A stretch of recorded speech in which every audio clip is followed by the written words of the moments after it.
स्वागत है आप सभी का ब्रांड एकेडमी पे। आज की क्लास में जो हम डिस्कस करेंगे वो करेंगे section 48 two excess payment to relative. तो चलिए शुरू करते हैं।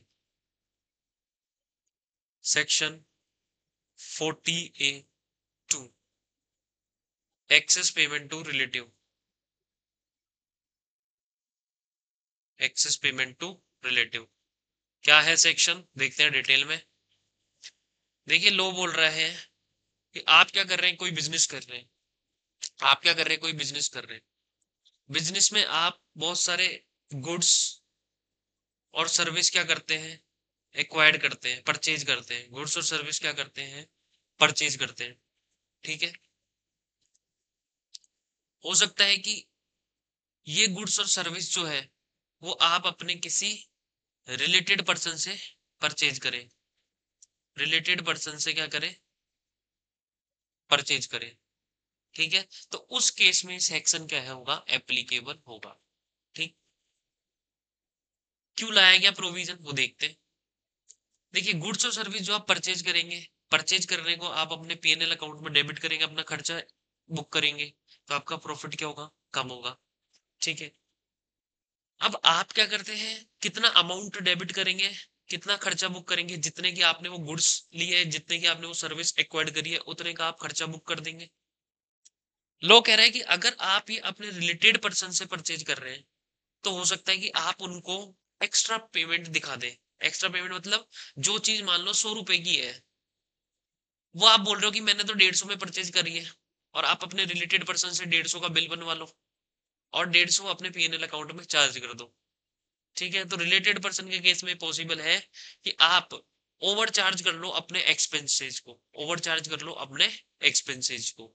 इसके लिए लोगों ने सेक्शन लाया कि आप जो भी गुड्स और सर्विस एक्वायर्ड कर रहे हो, और वो अगर अपने रिलेटेड पर्सन से परचेज कर रहे हो, तो आपको कैसे परचेज करनी चाहिए, आपको परचेज करनी चाहिए फेयर मार्केट वैल्यू पे। किस पे, फेयर मार्केट वैल्यू पे।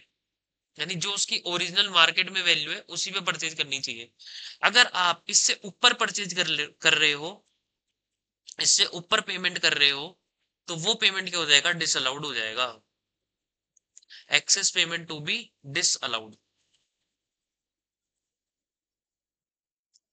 ठीक है।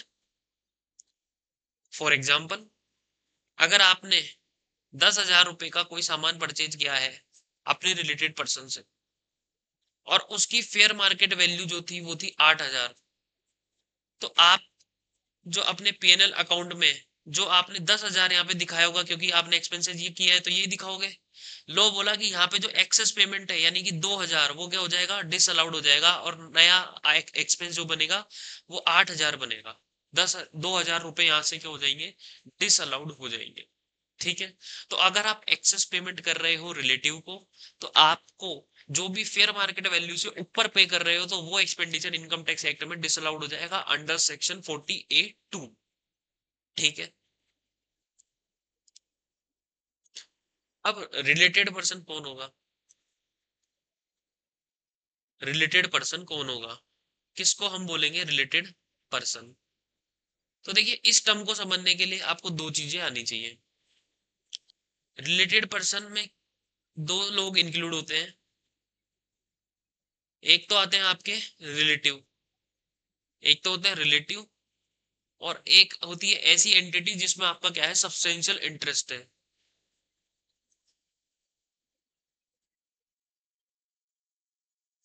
इन विच सब्सटेंशियल इंटरेस्ट।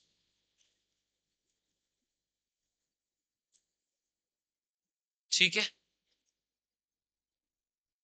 अब रिलेटिव की डेफिनेशन में कौन कौन आता है वो समझे। तो इंडिविजुअल के प्रोस्पेक्टिव में, अगर कोई ए व्यक्ति है, बी व्यक्ति है, तो उसके प्रोस्पेक्टिव में रिलेटिव कौन होगा, तो रिलेटिव होगा एक तो उसके स्पाउस, एक ब्रदर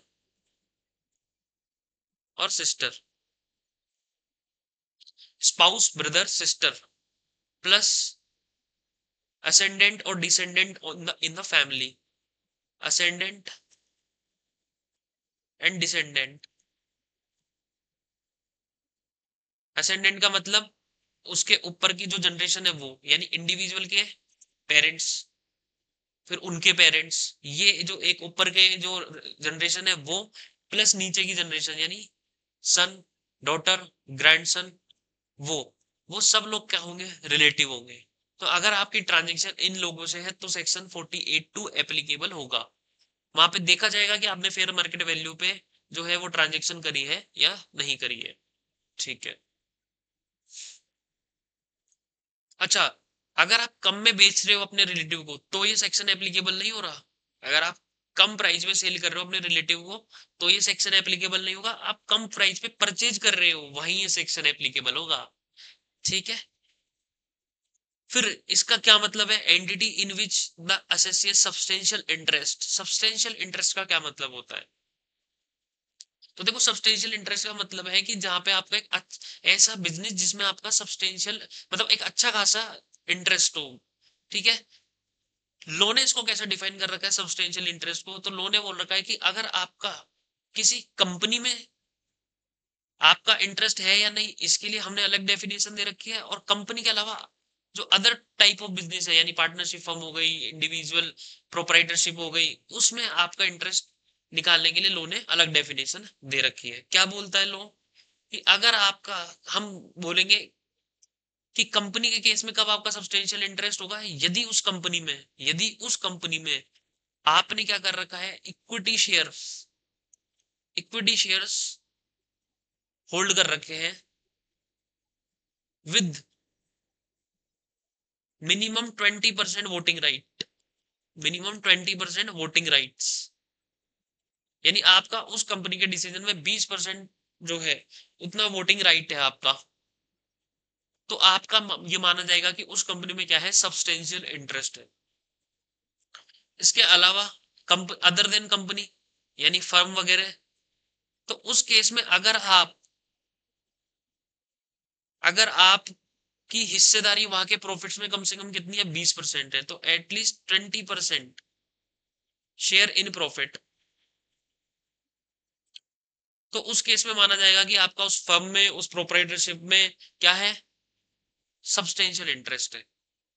तो ये रिलेटेड पर्सन में रिलेटिव प्लस ऐसी एंटिटी जिसमें आपका सब्सटेंशियल इंटरेस्ट है, वो दोनों का वर्ड है। रिलेटिव मतलब अपने रिश्तेदार वगैरह, सब्सटेंशियल इंटरेस्ट मतलब मेरा, मान लो मैंने ए कोई बिजनेस ओपन कर रहा है, ए बिजनेस है मेरा और बी बिजनेस है, दो बिजनेस है। ए में मेरी 100% हिस्सेदारी है, यानी मैं ही इसका मालिक हूँ। बी में क्या है, बी किसी पार्टनरशिप, बी कोई पार्टनरशिप फर्म है जहां पे 5 पार्टनर है और मेरी हिस्सेदारी वहां पे कितनी है, 20%। मेरी हिस्सेदारी वहां पे कितनी है, 20%। तो अगर मेरी ये ए एंटिटी बी एंटिटी से कुछ सामान परचेज कर रही है तो उसमें लो बोलेगा कि आपका इस एंटिटी में क्या है, सब्सटेंशियल इंटरेस्ट है। तो सेक्शन 48(2) यहाँ पे एप्लीकेबल हो जाएगा। सेक्शन 48(2) यहाँ पे क्या हो जाएगा, एप्लीकेबल हो जाएगा। तो सब्सटेंशियल इंटरेस्ट का मतलब समझ में आया क्या होता है। कंपनी के केस में अगर मेरा किसी कंपनी में 20% वोटिंग राइट में होल्ड करता हूँ उस कंपनी में, तो उसमें सब्सटेंशियल इंटरेस्ट होगा। कंपनी नहीं है, अदर फॉर्म है, तो उसमें मैं 20% प्रॉफिट्स में मेरी हिस्सेदारी है, तो फिर मेरा सब्सटेंशियल इंटरेस्ट होगा। तो मैं अगर किसी भी ऐसी एंटिटी से ट्रांजेक्शन करता हूँ जिसमें मेरा सब्सटेंशियल इंटरेस्ट है, या फिर जो मेरे रिलेटिव है उनसे ट्रांजेक्शन करता हूँ, तो उस केस में सेक्शन 48(2) एप्लीकेबल हो जाएगा। तो आपको समझ में आया, इंडिविजुअल के केस में रिलेटेड पर्सन कौन होंगे, समझ में आया।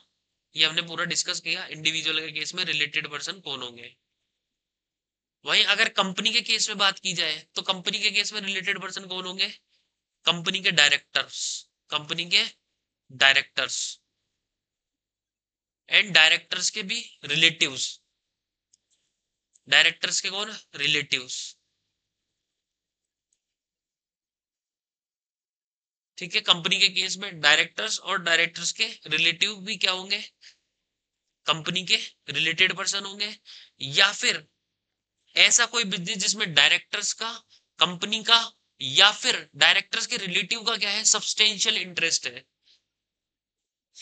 यानी कोई भी बिजनेस जिसमें इनका क्या है, सब्सटेंशियल इंटरेस्ट है। किसका, डायरेक्टर्स का, कंपनी का, या डायरेक्टर्स के रिलेटिव्स का। वैसे आपको केवल इंडिविजुअल पे ही फोकस करना है, क्योंकि क्वेश्चन आपके इंडिविजुअल का ही बनता है इंटर लेवल पे, या फर्म फर्म का बनेगा। ठीक है। फिर फर्म के केस में उसके रिलेटेड पर्सन कौन होंगे, तो पार्टनर्स उसके पार्टनर्स और पार्टनर के रिलेटिव्स।